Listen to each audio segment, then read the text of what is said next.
perhaps the quotation will give you some idea of what a grave matter it is to really consider seriously the problem of the opposites.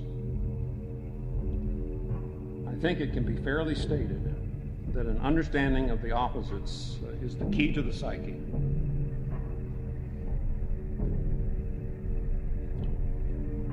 Once you become familiar with the phenomenon of the opposites, you'll see it everywhere.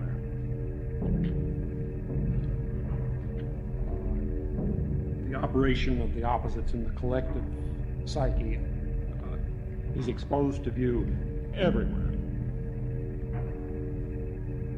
Every war, every contest between groups, every dispute between political factions, even every game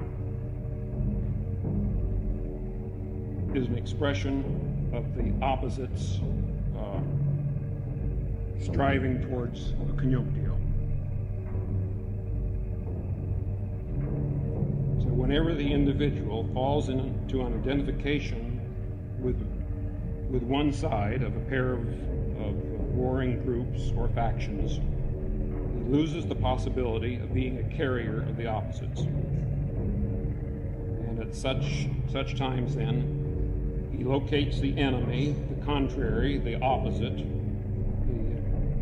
the evil. He locates it on the outside, and in the course of that exteriorization of one half of himself, he becomes a mass man. Jung puts it this way.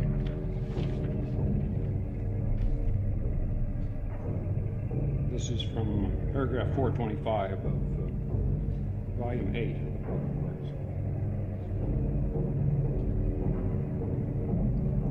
If the subjective consciousness prefers the ideas and opinions of collective consciousness and identifies with them, then the contents of the collective unconscious are repressed. And the more highly charged the collective consciousness, the more the ego forfeits its practical importance.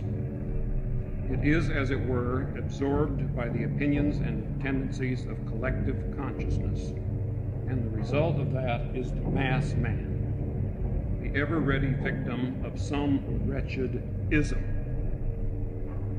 The ego keeps its integrity only if it does not identify with one of the opposites, and if it understands how to hold the balance between them. This is possible only if it remains conscious of both at once. End quote.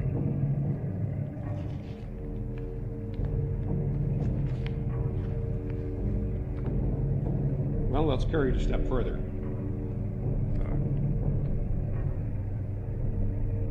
How can one become conscious of the opposites, assuming that you aren't to start with? Where are the opposites to be found? Well, I can make a very explicit suggestion. You will find the opposites by examining carefully whatever you love or hate.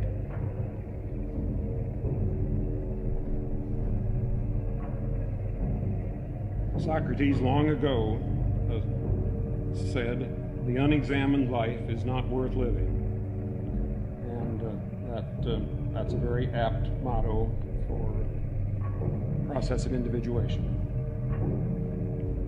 You find the opposites by examining carefully whatever you love or hate. This is an exceedingly difficult procedure, because the inclination to examine does not usually accompany the passions of love and hate.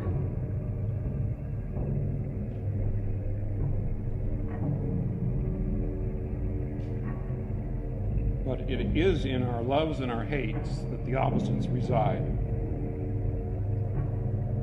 The very first sentence of Mysterium Conjunctionis reads this way. This is really the essence of the whole book. He says, "The factors which come together in the conjunctio are conceived as opposites, either confronting one another in enmity or attracting one another in love." So the conjunctio as an archetype is operating every bit as much in fights as it is in loves. Those are the two ways that unconscious conjunctio energies express themselves.